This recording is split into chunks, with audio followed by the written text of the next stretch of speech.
pertanyaannya buat orang-orang yang berasa halu, yang bilang Kiai Fuad halu tes DNA-nya, saya yang ngurusin dari awal. Jadi saya merasa bahwa ngomongnya tolong pakai data gitu. Karena memang yang bayar juga bukan, tesnya nggak murah gitu, tesnya nggak murah, ngirimnya juga nggak gampang. Jadi ya buat saya kalau ngomongnya macam-macam, saya merasa kok mereka yang halu ya gitu kan, mereka yang halu. Jadi ya tolong pakai data ngomongnya, lihat. Jadi jangan cuma karena ada sesuatu yang nggak sesuai, nggak terlihat, bukan berarti tidak ada tesnya, saya yang ngurusin. Jadi kita masih tunggu hasil sampel yang ketiga datang, kita lagi urus ya, hasilnya akan diupdate lagi nanti selanjutnya. Terima kasih. Itu kalau kalian sadar.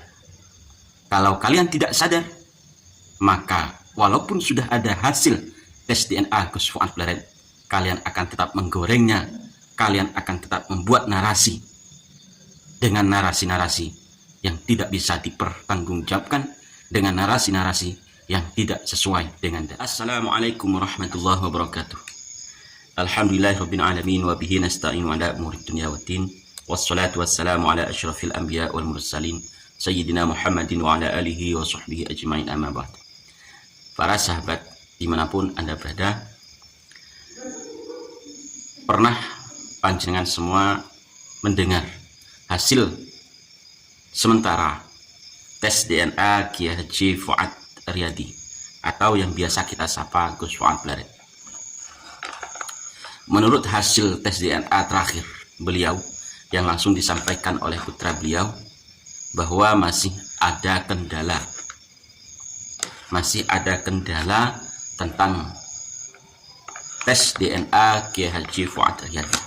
Sampai saat ini beliau, Gus Fuad Blaret, masih terus mencoba untuk melanjutkan tes DNA dan menunggu hasil dari tes DNA tersebut.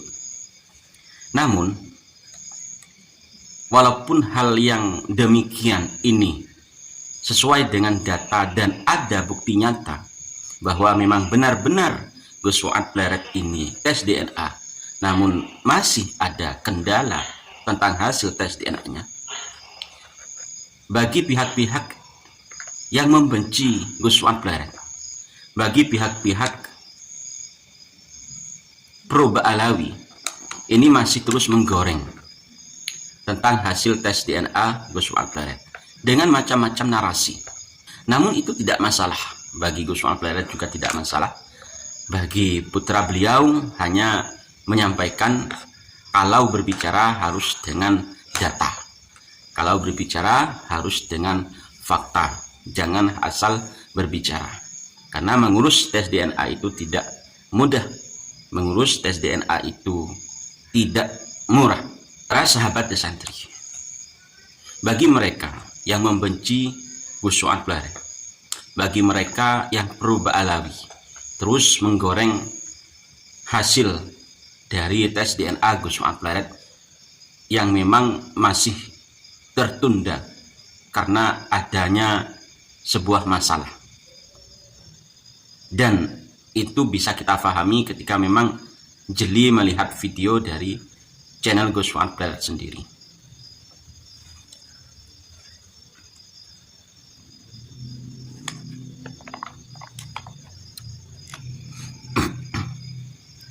Tapi memang sulit kalau sudah benci kepada seseorang, walaupun orang tersebut berkata dengan data, bagi orang atau si pembenci tersebut tidak akan mudah untuk mempercayainya. Dan sebaliknya, ketika seseorang itu sudah cinta buta, apapun kesalahan dari orang-orang yang dicintainya, maka tidak akan dikatakan sebuah kesalahan. Kita bisa melihat apa yang terjadi saat ini.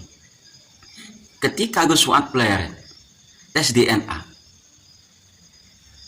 pengiriman yang pertama gagal, pengiriman yang kedua gagal, dan sekarang pengiriman yang ketiga. Kita masih menunggu hasilnya. Gus Fuad apalagi menunggu hasilnya. Namun bagi pihak pembenci Gus Fuad Blaret, pasti akan menggoreng, akan membuat opini yang tidak bisa dipertanggungjawabkan. Sedangkan bisa kita lihat sendiri, majikan-majikan mereka yang membuat kesalahan, yang terus mencaci maki para kiai, para ulama Nusantara. Bagi majikan mereka yang jelas-jelas membuat kesalahan, mengklaim kuburan orang lain, membelokkan sejarah Nusantara, membelokkan sejarah para pejuang-pejuang Nusantara, membelokkan organisasi terbesar di Indonesia, Nahdlatul Ulama, dengan narasi-narasi yang dibuatnya, itu tidak akan dibahas, tidak akan dianggap sebuah kesalahan bagi orang-orang yang sudah cinta buta terhadap majikannya. Para sahabat, mari kita berpikir secara waras, kita berpikir secara cerdas.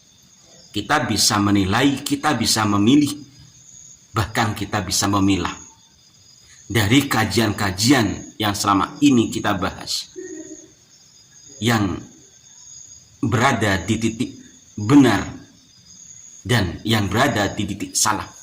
Kita bisa menilainya secara pribadi. Ada sebuah hadis, saya tidak paham hukum hadis ini hasan ataukah dhaif ataukah sahih, tapi ini hadis. Man ahabba syai'an fahuwa abduhu. Barang siapa mencintai sesuatu, maka dia adalah budaknya. Itu terjadi kepada yang pro Ba'alawi, kepada orang-orang yang mendukung para habaib Ba'alawi. Kita bisa lihat sendiri kesalahan apapun yang dilakukan oleh Habib Ba'alawi, bagi orang yang sudah cinta buta kepada Habib Ba'alawi, tidak akan mempermasalahkan kesalahan-kesalahan tersebut, bahkan ditutup-tutupi, seakan-akan para habaib Ba'alawi itu tidak berbuat kesalahan, walaupun nyatanya ribuan kesalahan diperbuat oleh para habaib Ba'alawi, mulai dari doktrin, mulai dari persekusi, mulai dari pengklaiman makam, pembelokan sejarah, dan lain sebagainya. Itu tidak akan dianggap kesalahan bagi orang yang sudah cinta buta, bagi orang yang sudah pro ke Ba'alawi, kecuali orang tersebut mendapatkan hidayah dari Allah Subhanahu wa Ta'ala. Para sahabat, dari awal adanya polemik nasab ini, saya tidak lantas langsung mendukung pihak-pihak tertentu. Saya masih mengkaji terlebih dahulu. Saya talaah mana pihak yang memang berjuang dan mana pihak yang memang menentang. Dari kajian-kajian yang ada, mana yang ilmiah, mana yang tidak ilmiah, bisa kita pilih sendiri. Dari situlah saya berangkat untuk mendukung kiai-kiai Nusantara, kiai-kiai muda Nusantara yang berjuang untuk bangsa Indonesia ini melalui kajian ilmiah nasab habaib Ba'alawi yang ternyata bukan zuriyah Rasulullah. Mulai dari meluruskan sejarah-sejarah yang dibelokkan oleh para habaib Ba'alawi, saya dukung, saya ikut para kiai-kiai Nusantara, karena saya anggap, saya sudah meneliti, sudah saya talaah bahwa tidak mungkin kiai-kiai Nusantara menghancurkan negaranya, menghancurkan bangsanya sendiri. Itu keyakinan saya, bukan semerta-merta yakin atau cinta buta kepada siapa yang saya dukung, tapi saya telah mengkaji, saya telah mentelaah semuanya, mana yang ada di posisi benar dan mana yang ada di posisi salah. Para sahabat, begitu juga dengan para sahabat semuanya. Coba diteliti, coba ditelaah. Jangan asal mendukung, jangan asal ikut-ikutan. telaah terlebih dahulu. Kalian berada di posisi yang mana? Kalau kalian sudah mentelaah, kalian sudah mempelajari tentang polemik nasab ini, baru kalian dukung siapa yang harus didukung. Mungkin cukup sekian apa yang perlu saya sampaikan pada malam hari ini. Sekali lagi, hasil tes DNA Gus Fuad Blaret atau Kiai Haji Fuad Riyadi sementara ini masih ditunggu hasilnya. Bukan Gus Fuad Blaret tidak atau belum tes DNA, sudah tes DNA, tapi kita masih menunggu hasilnya. Jangan digoreng, jangan dibuat narasi yang tidak bisa dipertanggungjawabkan, apalagi berbicara dengan data yang tidak valid, lebih-lebih berbicara tanpa adanya data.